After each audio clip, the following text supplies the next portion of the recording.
Adventist World Radio, The Voice of Hope. Radio feon'ny fanantenana na ny AWR.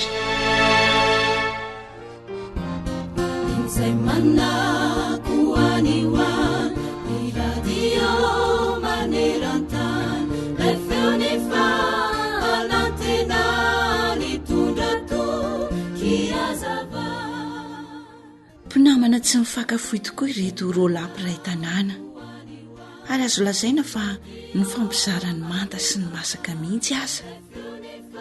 Indray hariva dia lasa namonjy fodiana, namonjy ny fianakaviana kely ny toy ny fanaony ilay raim-pianakaviana anankiray.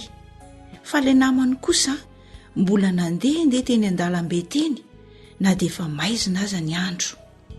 Ny antony dia satria hay raha namany ity manana olana ao an-tokantranony, tsy dia milamina loatra ny fifandraisan'izy ireo ka tsy te hody any an-trano izy aloha.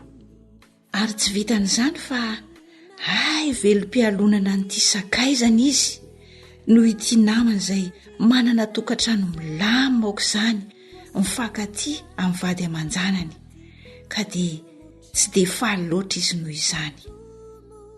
Tamin'io arivo indrindra nefa no niseho ny atambo.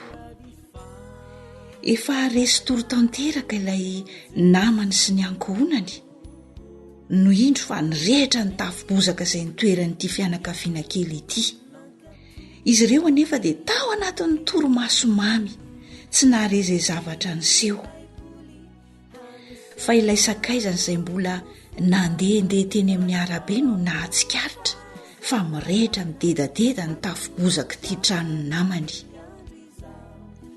Inona nefa ho ianao ny zavatra niseho? Ery alavitra ery izy no miteko io, sady mitazana faly sy mirana aoka izany nanao hoe aory zareo. Mahay ao ho lasa kitoza, avy eo saribao dia lavenina ny fiafarany hoy izy sady niome. Ny mpifanolo-bodyrindrina kosa nefa tamin'izay fotoana izay dia tapitra ny fo avokoa. Ny somaritaka ny tatitra rano mba hamonoana ny afo, ny sasany ny antsoantso sy nandondona tao am-baravarana, nefa dia tsy nisy nahare izay tao anaty trano fa reniko ny toromaso lalina. Halalin'izay toromason'olona re zany ho ny antsoantson'izy ireo. Tamin'izay kosa nefa indro nisy lehilahy anankiray, namana ihany izy io fa tsy dia nifandray loatra tamin'ny reto fianakaviany reto. Avy hatrany dia namaky ny varavarana, nitsofoka tao anatin'ny setroka, ary dia namony olon-dehibe dia nibata avy hatrany ny zaza. Ka raha voatafa avoaka tao anatin'izany trano izany izy menakavy reto, dia nirotsaka tao anatin'ilay trano, ilay tafo-bozaka ny dedadeda. Avitra soamantsara ihany izy menakavy. Tapaka ny fihavanana tamin'ilay sakaizany ratsy dia ilay namany nahazatra azy teo aloha, fa ilay namonjy azy kosa zao no indreo fa lasa namana izy ireo ary tena sakaizany tokoa. Endry mpianakavy, aza hoantsika lesona izany tantara izany. Ny devoly dia faly ary miome antsika raha mizotra manaraka azy isika makany amin'ny lalana any amin'ny afobe. Misy anefa ilay anankiray izay tsy dia mba nifankazara antsika loatra angamba, nefa tena mahafantatra antsika tsara, tia antsika tokoa, nanolotra ny ainy mba hanavitra antsika. Tsy iza izany fa Jesosy. Miandry antsika izy mba ho ampandrosoantsika ao an-tokantranontsika ao, ho ampandrosoantsika ao am-pontsika ao, ho tena namana akaiky antsika indrindra. Antsika nefa ny safidy, aza manaiky ho fimezany devoly itsony ka milaza ho tena namana izy, nefa mandetika antsika ho any amin'ny fahaverezana. Talentan'ny Satana izany. Andesika manomboka anio hanapa-kevitra ka hanaraka ilay tena namana marina, dia Jesosy izany. Izao mantso ny voalazana ao amin'ny Jaona 5:10, 7:7 sy 8:12 manao hoe: tsy misy manana fitiavana lehibe noho izao dia ny manolotra ny ainy hamonjy ny sakaizany. Ianareo ny sakaizako raha manao arak'izay andidiko anareo. Amen.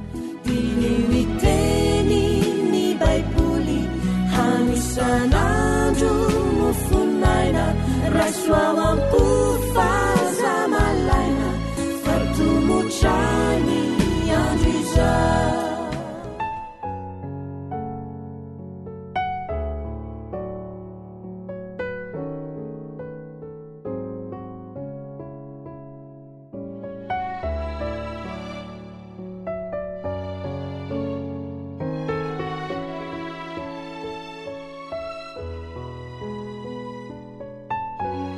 tarika rija malala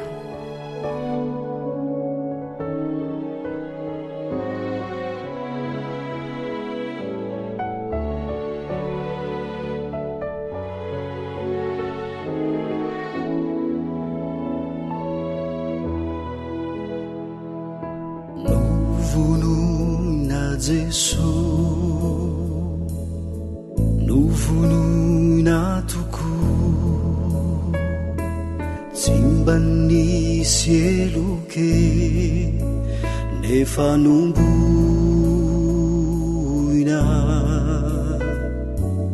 hotako ihany anye ireo nentin'ireo menatrao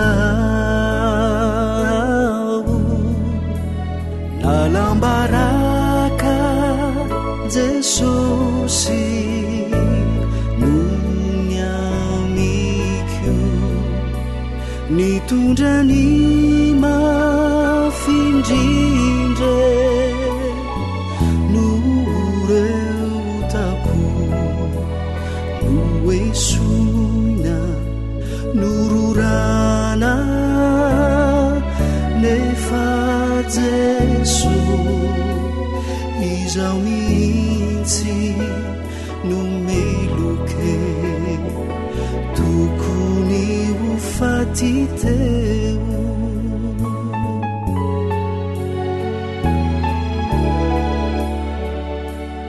AWR feon'ny fanantenana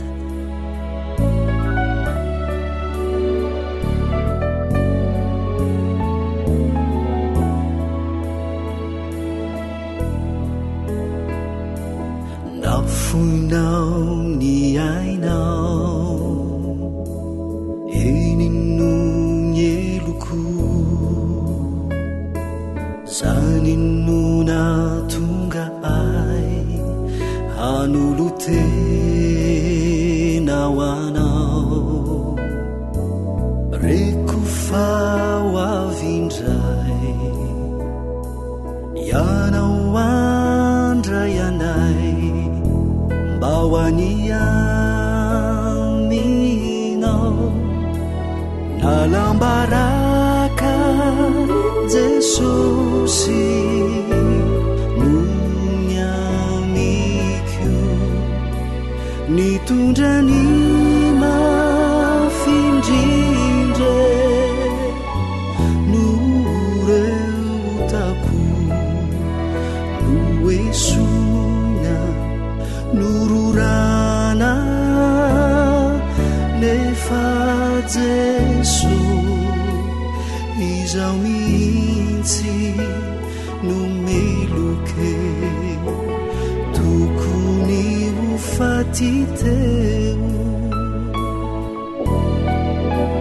nalambaraka Jesosy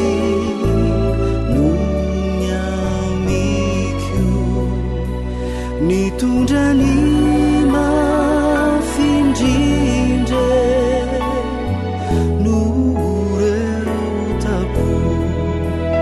noesoina nororana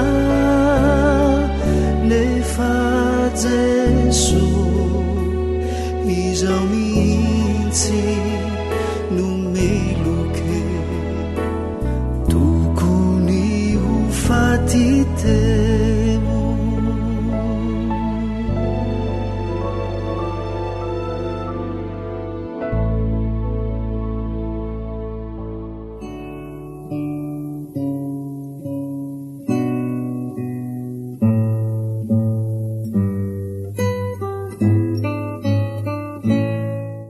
eo amiko gety baiboly. Fandaharana iarahanao amin'ny feon'ny fanantenana.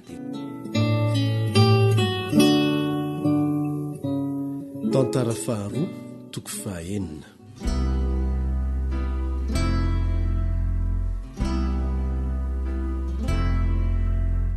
Dia hoy Solomona, Jehova efa nilaza fa hitoetra ao amin'ny Ezipito izy, nefa izaho efa nanao trano hitoeranao tokoa, dia fitoerana hitoeranao mandrakizay.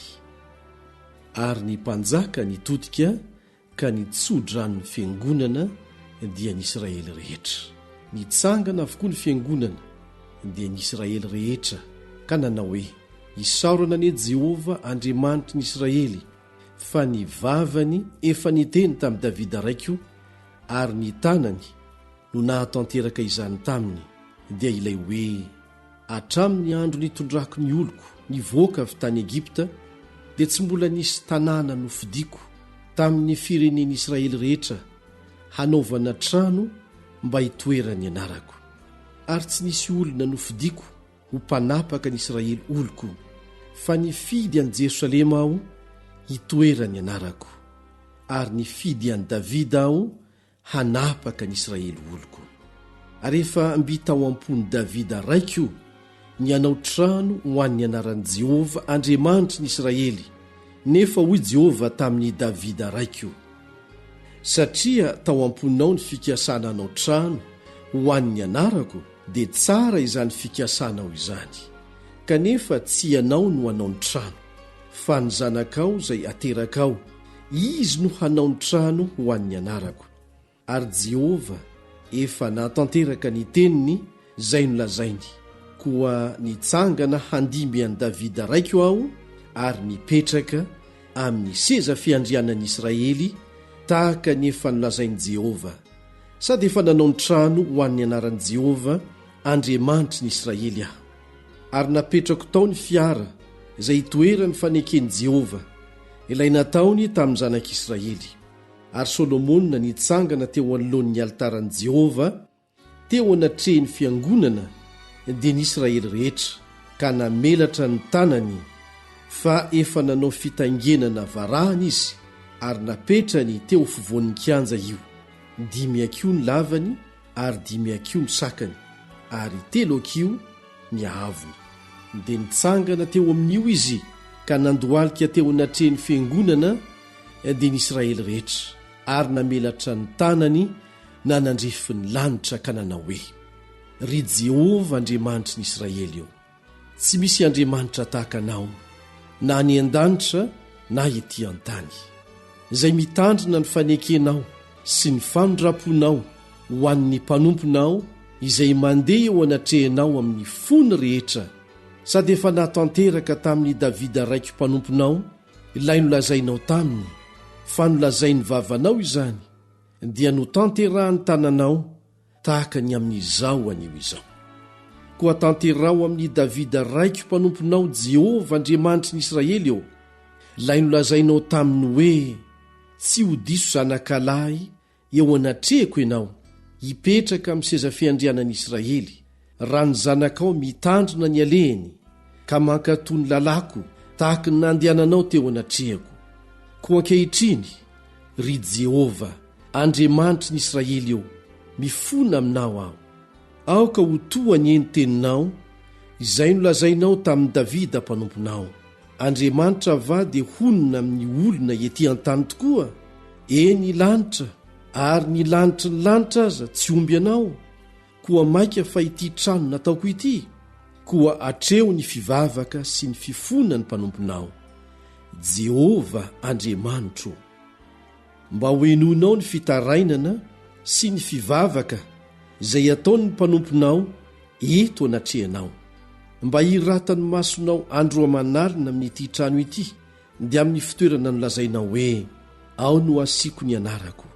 Iainonao ny vavaka izay ataony ny mpanomponao manatrika ity fitoerana ity, ary henoy ny fifona ny mpanomponao sy ny Israely olonao, raha mivavaka manatrika ity fitoerana ity izy, dia mienoa ny an-danitra fonenanao ianao. Eny, mienoa ka mamela eloka. Raha misy olona manota amin'ny namany ary ampiany aniny ka tonga ianina eo anoloan'ny altaranao amin'ity trano ity izy, dia mienoa ny an-danitra ianao ka manaova ary mitsara ny mpanomponao hamaly ny ratsy fanahy ka ampitsingerina ny nataony ho amin'ny lohany, ary hanamarina ny marina kosa ka hanome azy araka ny fahamarinany. Raha resy eo anoloan'ny fahavalo ny Israely olonao noho ny nanontany taminao ary miverina sy manaiky ny anaranao indray, ka mivavaka sy mifona eto anatrehanao amin'ity trano ity izy, dia miainoa ny an-danitra ianao ka mamela ny fahotan'ny Israely olonao ary ampodio amin'ny tany nomenao azy sy ny razana izy.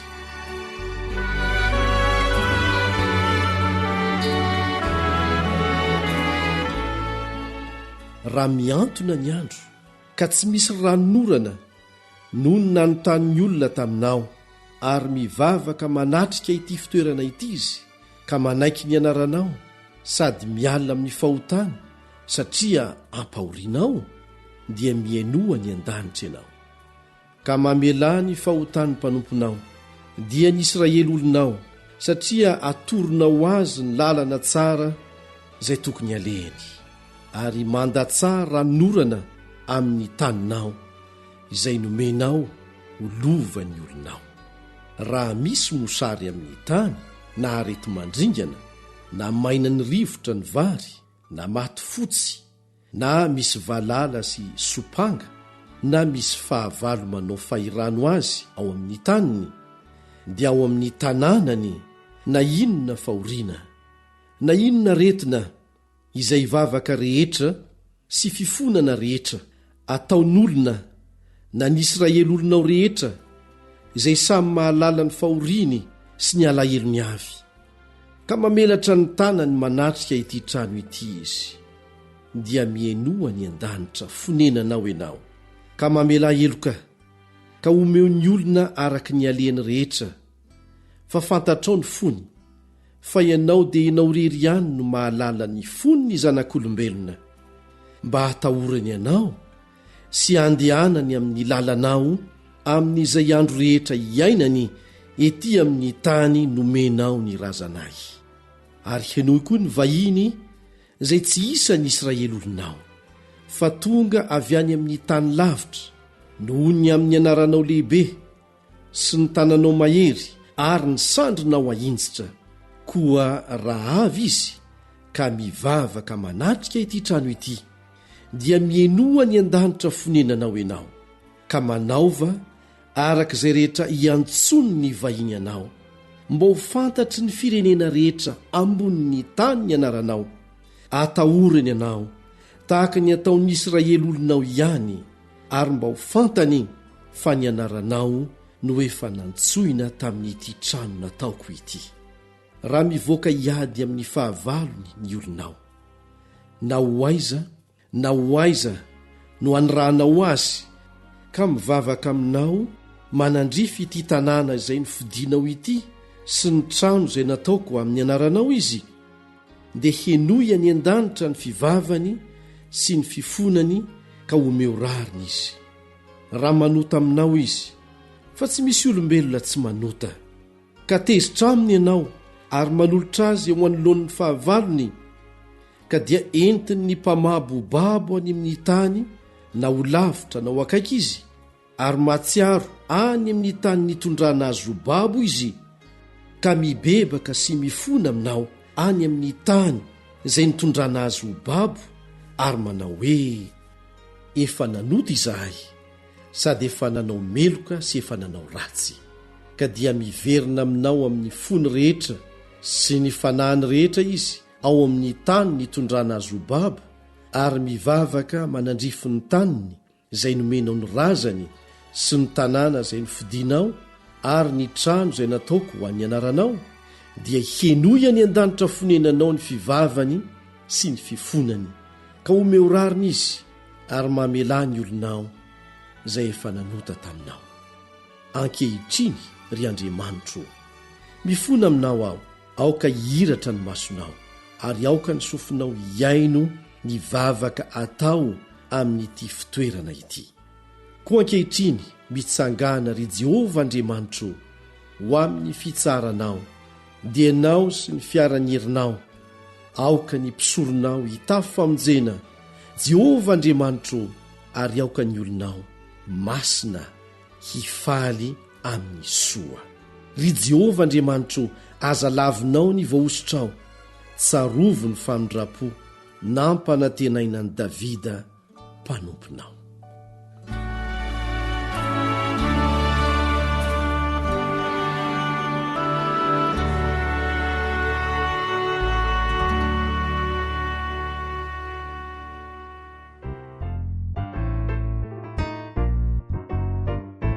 Tarika Cœur de Lille.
Zay lay onjany fanantenana.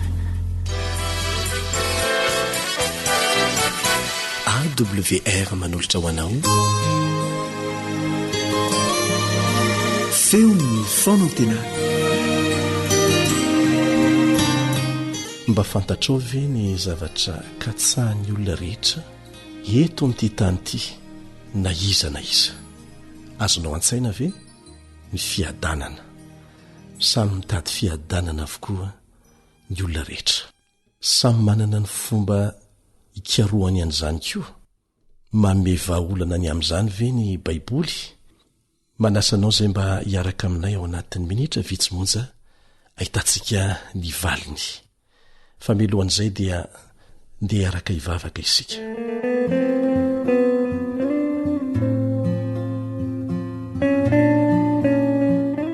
Raha izay ny an-danitro, misotranao nanomeanay maraim-baovao, nanomeanay aina sy fofinaina. Rainay io, mamelany elokay taky ny namelanay izay meloka taminay. Mangataka ny fananao masina izahay, mba hifeny fiainanay mandritra n'ity tontolo andro ity, ary hanazava ny sainay eo ampianarana ny teninao. Tahiny mpiaino rehetra mba hahazo tombontsoa avy amin'izao fiarah-mianatra izao. Amin'ny anaran'i Jesosy. Amen.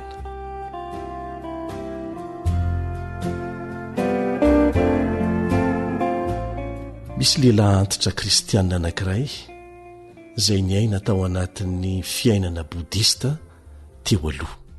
Limma no anarany. mipetraka any a Singaporo any izy, any amin'ny faritra Azia no misy any Singaporo. Rehefa nanontaniana izy hoe inona ny zavatra tsapanao fa mampiavaka ny fiainanao fony ianao mbola bodista sy ny fiainanao amin'izao ianao kristianina izao. Tsotra ny valiteny omeko anareo izy. Hatraminy nahitako an Jesosy sy nanekeko azy ho tompon'ny fiainako dia manana fiadanam-po aho. Manana fiadanam-po aho. Izany tokoa no mitranga rehefa Kristy no tena ataontsika ivo ny fiainantsika. Ary izany indrindra ny voalazan'ny tenin'Andriamanitra manamarina izay voalazan'ny Alim ao amin'ny Isaia 4:4-7. Isaia 4:4-7. Ny saina tsy miovaova dia arovanao ao amin'ny fiadanana tanteraka satria mahatoky anao izy. Rehefa nanolotra ny tenanao manontolo an'Andriamanitra ianao, nanankina ny zavatra rehetra aminy ary tsy miovaova fa izy irery ihany dia arovany ao amin'ny fiadanana tanteraka. Samy mitady fiadanana ny olona rehetra na iza na iza. Samby hafa tanteraka nefa ny fomba ikarohana n'izany fiadanana izany. Ao ireo olona mihevitra fa miankina amin'ny fananana volabe izany. Ao indray ireo miezaka mitady fahefana mba hahafahana mahazo an'izany araka ny fiheverany. Tsy vitsy koa ireo mihevitra fa amin'ny alalan'ny fampitombona ny fahalalana ara-tsaina no azonan'izany. Ny fanadihadiana natao anefa dia nahalalana mazava fa olona manan-karena, olona manana fahefana, olona manan-tsaina, ny ankamaroan'ireo olona mamono tena maneran-tany. Ary any amin'ny firenena matanjaka aza ny tena misy azy ireny. Ary izany moa dia noho ny antony samy hafa fa ny saika hitovizany dia ity ny fahatsopanantenana. Ny fahatsopanantenana. Tsy ratsy velively akory no hoe manan-karena. Betsaka ireo olon'Andriamanitra izay nanan-karena tahaka andry Abrahama, ary Solomona sy ry Davida. Tsy vitsy ihany koa ireo izay nomen'Andriamanitra toerana izay ahafahany manana fahefana tahaka andry Daniela, ry Josefa ohatra sy ny maro hafa ihany koa. Ary raha nikasika ny fahalalana dia mampirisika antsika be dehibe tokoa ny tenin'Andriamanitra mba no fahalalana be dehibe. Raha misy aza tokony ho lohany eo amin'ny fahalalana dia ny zanak'Andriamanitra. Fa saingy tsy miankina amin'izany rehetra izany ny fananana fiadanam-po marina sy maritra, fa miankina amin'ny fahatokiana ilay Andriamanitra nahary sy namonjy anao, ary izay ihany. Hafa mihitsy ny fiadanam-po omen'ny Tompo izay tia sy mahatoky azy. Ahoana hoy Jesosy eo amin'ny Jaona 4:7-20. Jaona 4:7-20. Fiadanana no avelako ho anareo, ny fiadanako no omeko anareo. Tsy tahaka ny fanaon'izao tontolo izao no fanomeko anareo, aza malahelo na matahotra ny fonareo. Tsy mitovy ny fomba hamaritana sy ny fikatsahana ny atao hoe fiadanana eo amin'ny olona samihafa, ary indrindra amin'ny olombelona sy amin'Andriamanitra. Raha jerentsika akaiky ohatra ny fiainan'i Jesosy tetỳ an-tany, dia apetrao ny fanontaniana. Nanana fiadanana izy, kanefa raha ny fikatsahantsika ny fiadanana amin'ny maha-olombelona antsika, dia inona ry ny fiadanana ara-bola raha heverina fa avy amin'ny vola be no azonan'izany? Inona ny fiadanana ara-bola hitantsika teo amin'i Jesosy ary? Na fiadanana ara-materialy, na fiadanana vokatry ny fananana fahefana ara-politika nananan'i Jesosy teto an-tany. Nisy ve zany? Mazava loatra fa tsy zany mihitsy no fototry ny fiadanan'i Jesosy. Tsy nilan'izany izy. Nahoana?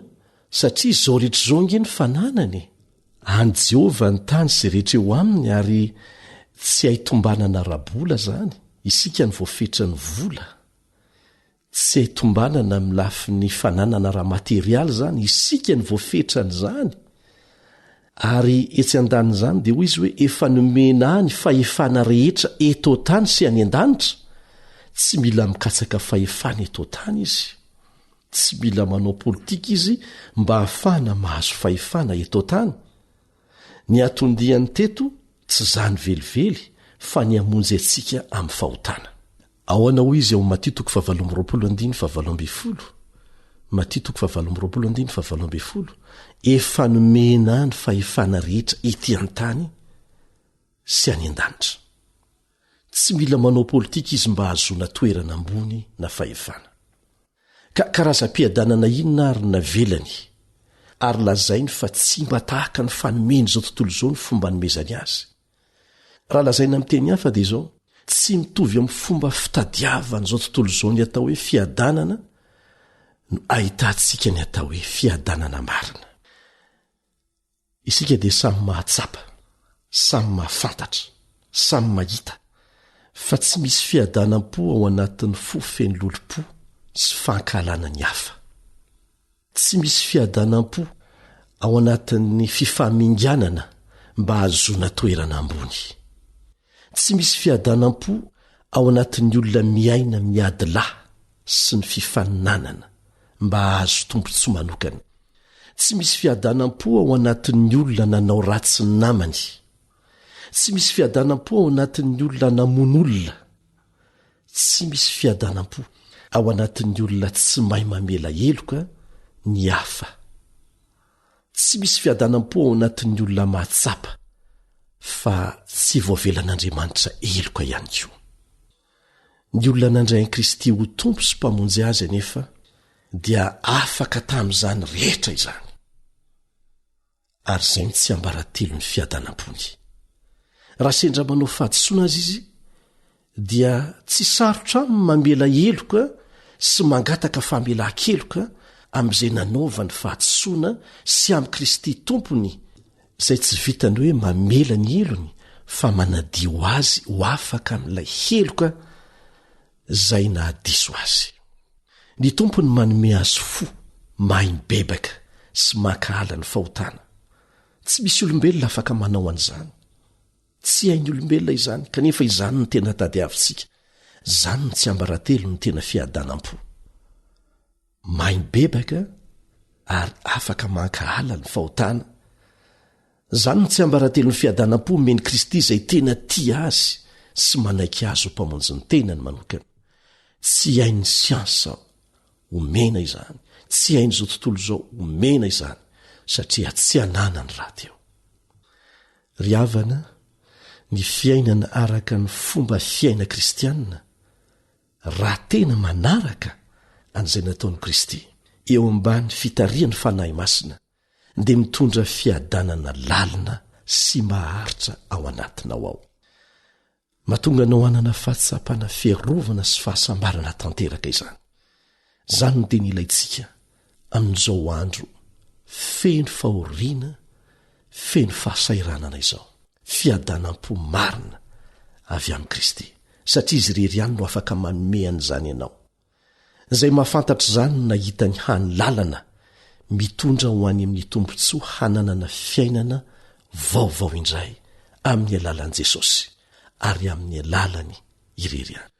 Tianao ve ny hanana an'izany karazana fiadanana avy amin'i Jesosy izany? Ekeo mangina ampinoana amin'ny eloko rehetra amin'izao minitra segondra izao. Iloko fa mibitsika mangina ao amin'ny feon'ny fietreretanao amin'izao fotoan'izao ny fanahy masin'Andriamanitra. Mitaona anao mba hiaiky eloka sy bebaka. Dia ekeo ny eloko ao, ekeo mivantana aminy, tsy mila olona mpanelanelana. Dia avelao manontolo koa ny eloko ireo hanananao alahelo hatramin'izay. Avelao.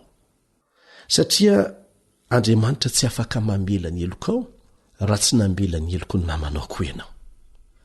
Dia mangata famelan-keloka amin'i Jesosy amin'ny fonao rehetra, apetrao amin'ny fanahinao rehetra, dia matoky azy amin'izay hitondrany ny fiainanao sy ny asanao manomboka izao. Dia ho gaga ianao aorian'izay fa ho tsapanao ny fiadanam-po avy aminy, dia ilay tena fiadanam-po marina sy maharitra. Ho zava misy eo amin'ny fiainanao an'izany. amen.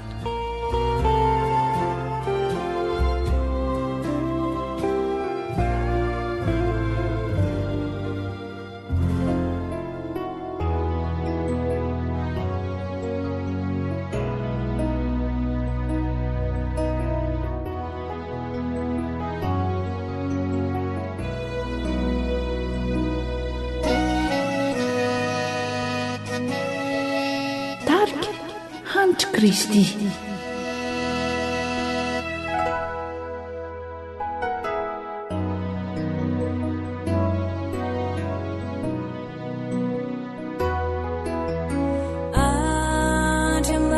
andriamanitro ianao mafantatra ny ao am-pokoa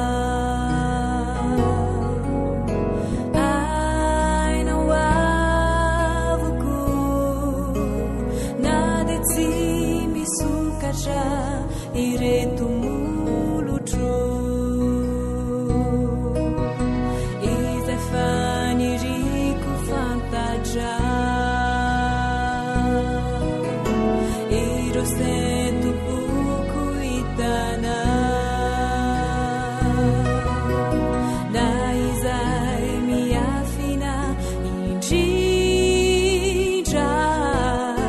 de miariary ho amina raha misy zavatra tadiaviko nefa tsy mahasoa ny hoaviko tompo sakano tsy ho tanteraka fa ekeko izay sitraka.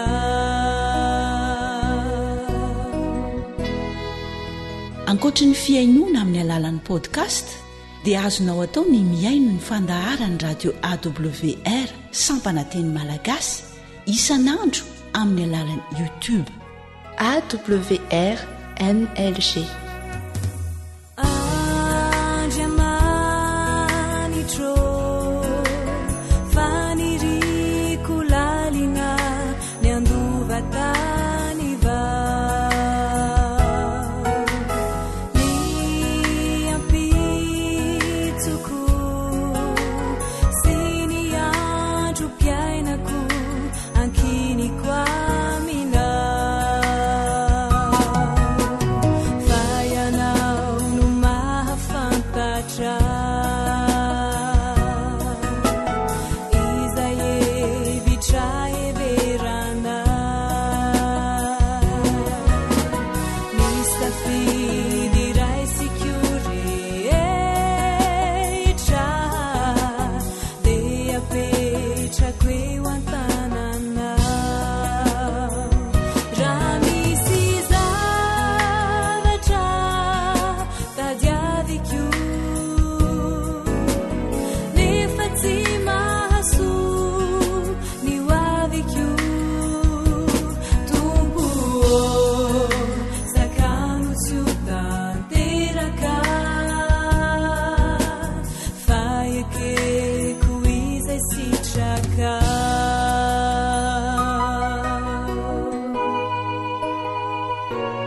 AWR Téléphone 034 06 797 62. Izay faniriko fantatra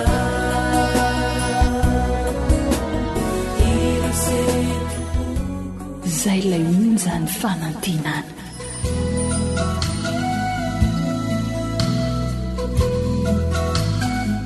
alasarina alasarina fandalinana ny soratra masina mitohitohy iarahanao amin'ny feon'ny fanantenana.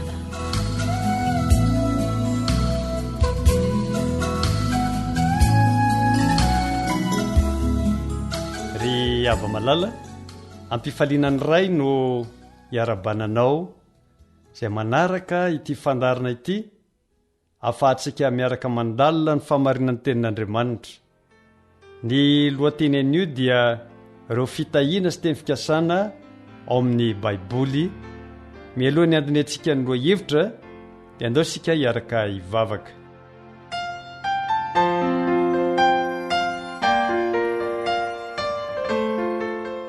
rainay tsara indrindro betsaka ireo fitahiana sy teny fikasana ato amin'ny teninao. raha mitrandraka mandinika miara-mianatra izany izay dia mba ho azonay ny fahamarina ny teny noho ny fitariany ny fananao masina. amin'ny anaran'i Jesosy, amen.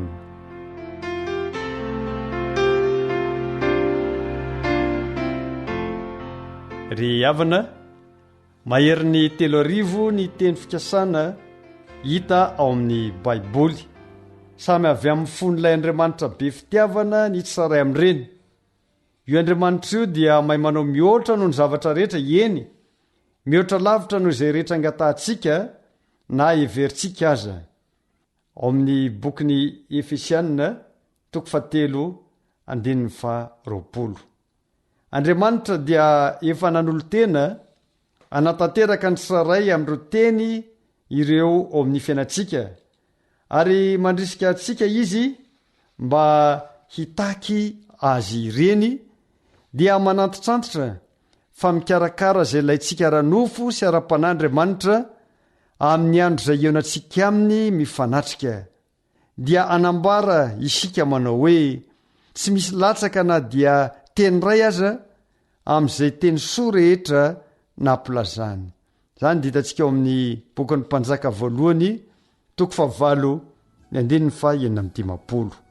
Izao ny teny fikasana izay nataony tamintsika dia ny fiainana mandrakizay. Jaona 1:2-5.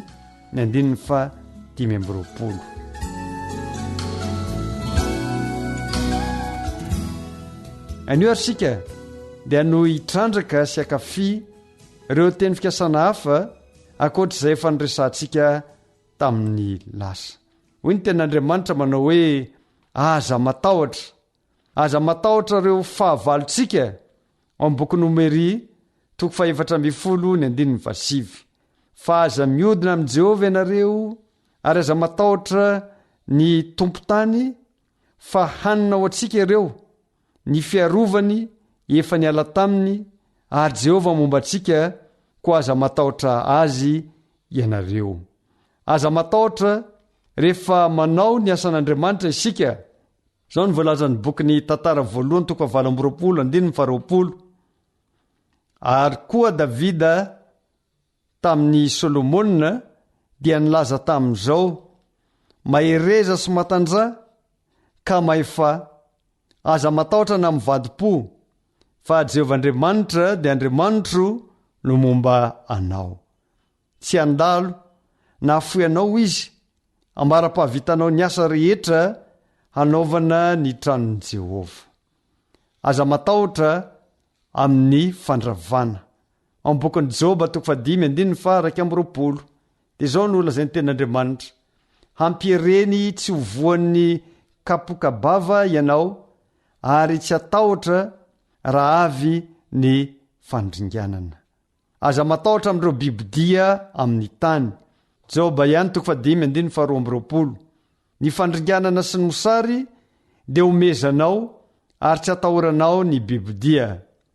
Aza matahotra raha manana fieritreretana madio ianao. Joba 1:15. Dia hahazo anandratra ny tavanao tsy misy tsiny ianao, koa hikorsara ary tsy atahotra. Aza matahotra amin'ny ratsy rehetra, satria Jehovah no miaraka aminao. Salamo 17:7.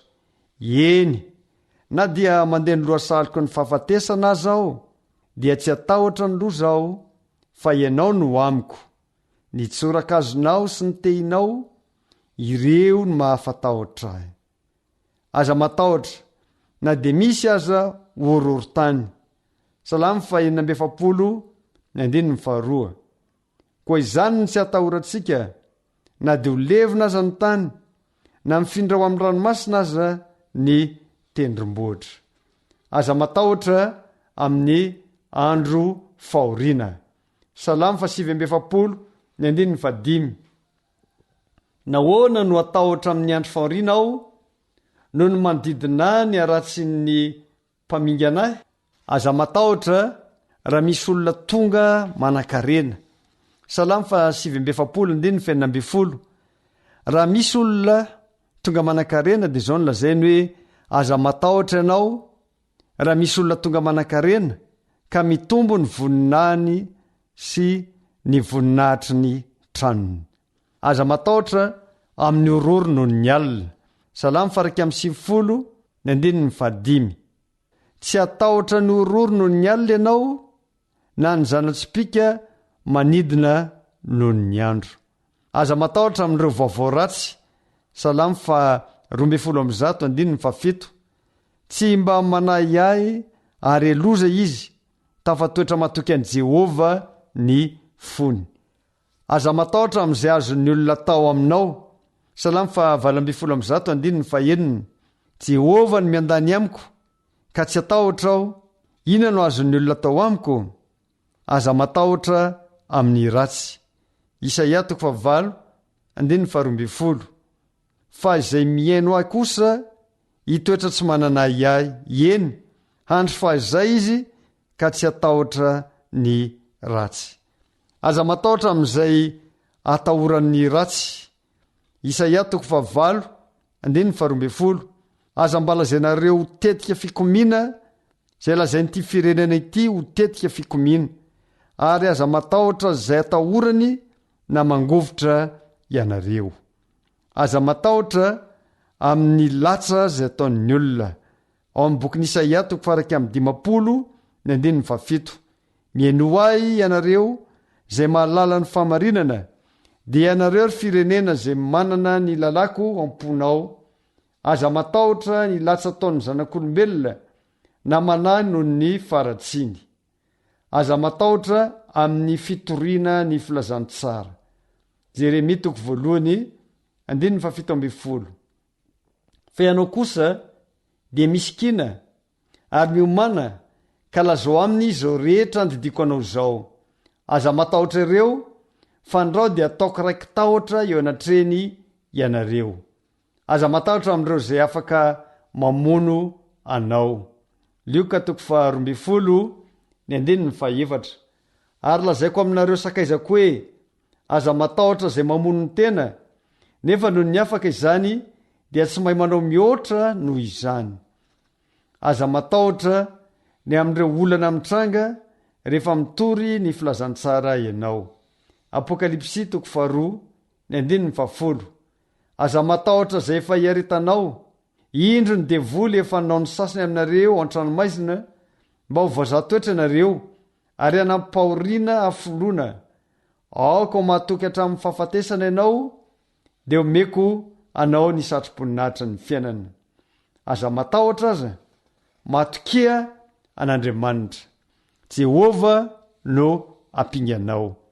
Genesisy 5:1 rehefa afaka izany dia tonga tamin'ny Abrahama ny tenin'i Jehova tamin'ny fahitana ka nanao hoe aza matahotra ry Abrahama, izao no ampinganao sy valym-pity lehibe indrindra ho anao. Mienino anao Andriamanitra. Genesisy 20:17 ary ren'Andriamanitra ny feon'ny zaza dia niantra ny Agara ilay anjelin'Andriamanitra tany an-danitra ka nanao taminy hoe inona izato mandroa anao ry Agara? Aza matahotra fa efa ren'Andriamanitra ny feon'ny zaza eo amin'ny fitoerany. Genesisy 20:20 ary Jehova niseho taminy tamin'iny alina iny ka nanao hoe izao no Andriamanitry Abrahama rainao, aza matahotra fa momba anao aho ka ahitahinao sy hamaro ny taranakao noho ny amin'ny Abrahama mpanompoko. Miaraka aminao Andriamanitra. Ao amin'ny bokin'i Josoa 1:17 tsy efa nandidy anao va aho koa mahay reza sy matanjah? Aza matahotra na mivadi-po fa momba anao Jehovah Andriamanitra ao amin'izay rehetra alehanao.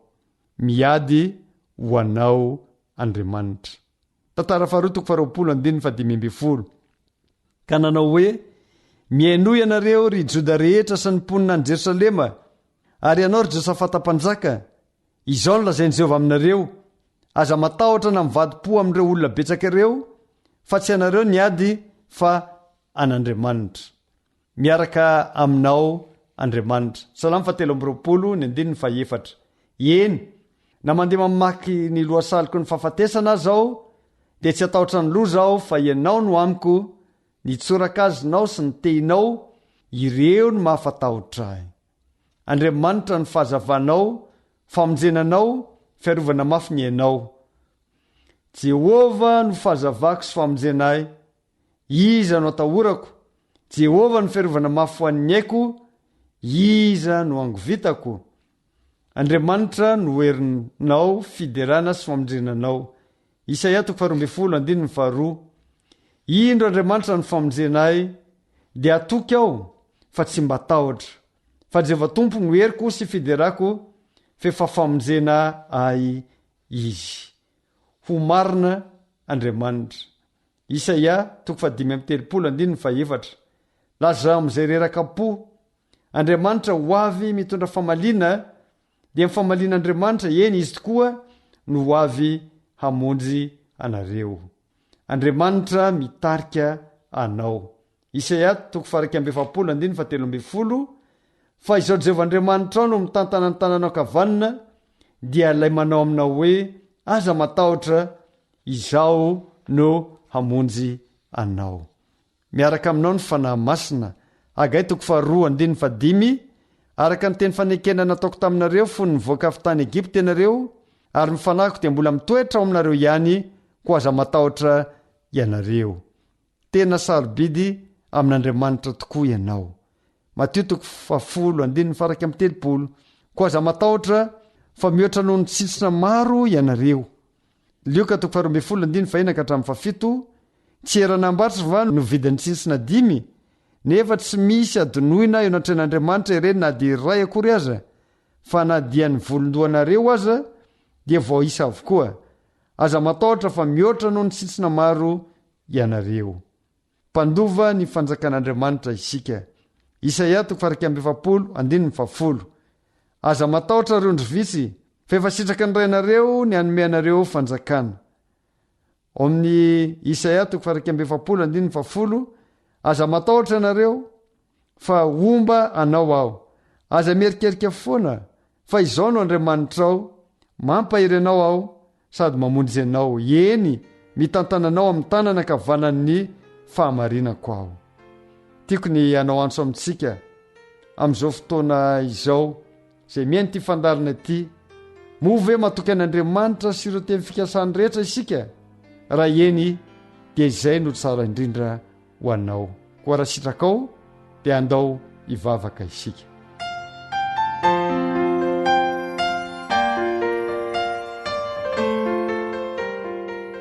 Ray tsara indrindra, matoky sy marina ianao, marina ny teny fikasanao, ary izay dia tsy tokony hatahotra na inona na inona, tokony hametraka amin'ny fitokisanay manontolo aminao.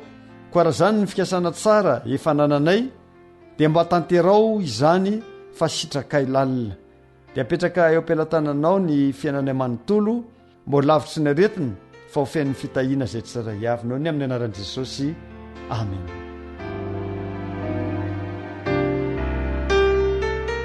Ny faranetondray ny fanarahantsika ity fandarina ity, ny rahantsika nandalina ny soratra masina. Amin'ny manaraka isika dia hiaraka indray hijery loha hevitra manao hoe ny bokin'ny salamo ho an'ny fiainana rehetra.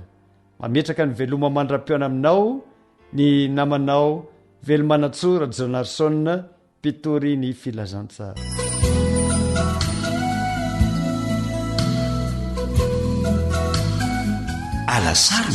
Alasarona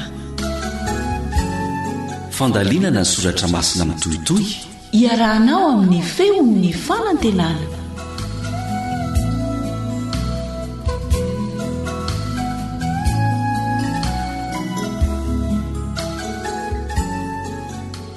Radio feon'ny fanantenana.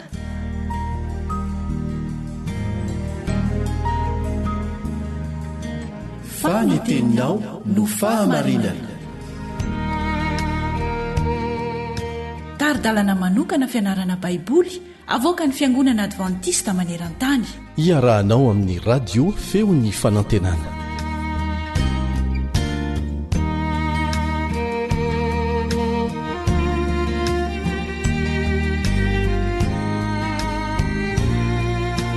dia raina ny raintsika ny an-danitra mbola manome fotoana andalianantsika ny teniny iaraka etontsika mandritra ny minitra vitsivitsy koa dia manasanao ahatratra amin'ny farany ny mpiara-mianatra aminao Kaleba Andretsikivy. Inona fa ahaliana tokoa ny fianarantsika ity lesona ity satria ny lohateny dia manao hoe ny Deutéronomie ao amin'ny testameta vaovao. Andelo isika ara-mivavaka ty ampanomboana.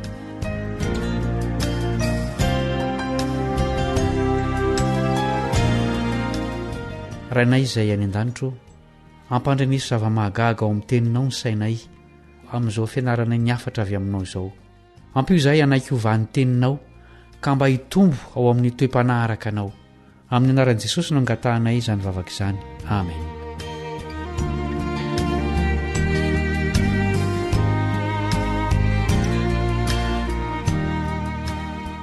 Ny andininy ataontsika tsenjery dia andininy azo antoka fa efa hainao raha teo dia ny tenin'i Jesosy tamin'ny devoly ao amin'ny Matio 4:4. Andeha rahantsika manonona izany. Matio 4:4 voasoratra hoe tsy mofo ihany no iveloman'ny olona fa ny teny rehetra izay aloky ny vavan'Andriamanitra. Raha mpamaky ny tenin'Andriamanitra isika dia hita fa misy andalan-teny be deaibe avy eo amin'ny testameta taloha ao amin'ny testameta vaovao. Naverin'ireo mpanoratra ny testameta vaovao ny teny nambaran'ireo mpanoratra ny testameta taloha. Samy nahazo tsindrimandry avy tamin'Andriamanitra na ireo mpanoratra tao amin'ny testameta taloha na ireo mpanoratra namerin'ireny teny ireny ao amin'ny testameta vaovao. Nampiasa teny tao amin'ny testameta taloha Jesosy anoerana ny devoly. Voasoratra hoe hoy izy araka ny tsenjerintsika ao amin'ny Matio 4:4.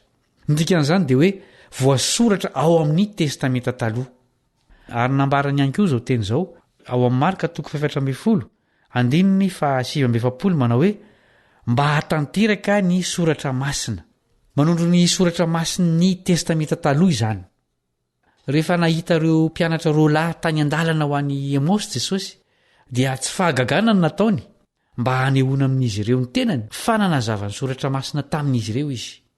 Inona moa no nataon'i Jesosy? Manasanao iara-maky ny Lioka 4:7. Lioka 4:7. Nanomboka hatramin'ny Mosesy sy ny mpaminany rehetra izy ka nanambara tamin'ny hevitry ny teny milaza azy ao amin'ny soratra masina rehetra. Mampiasa mandrakariva ny teny eo amin'ny testameta taloha ny mpanoratra ny testameta vaovao na mivantana izany na ankolaka na koa amin'ny fitantarana tantara na faminaniana. Manao izany izy ireo mba hanoanana na hanamarinana ny fanambarana taony. Anisan'ny boky matetika voatondra na voalaza amin'izany ny Deutéronomie, ny Salamo sy ny boky Isaia. Ankoatr'ireo dia samy mamerina izay voalaza eo amin'ny Deutéronomie ny filazantsara efatra Matio, Marka, Lioka, Jaona, ny asan'ny apôstôly, ny Romanina, ny Galatiana, ny Korintiana voalohany sy faharoa, ny boky ny Hebreo, ireo epistily ary ny Apokalipsy. Tena mbola marina ao amin'izao androntsika izao ireo fahamarinana ao amin'ny testameta taloha indrindra ao amin'ny Deutéronomie. Koa dia mampahirenao zahay tsy ho tapaka amin'ny fiarahantsika mianatra. Mametraka ny mandrapitafa ny mpiara-mianatra aminao Kaleba Andretsikivy.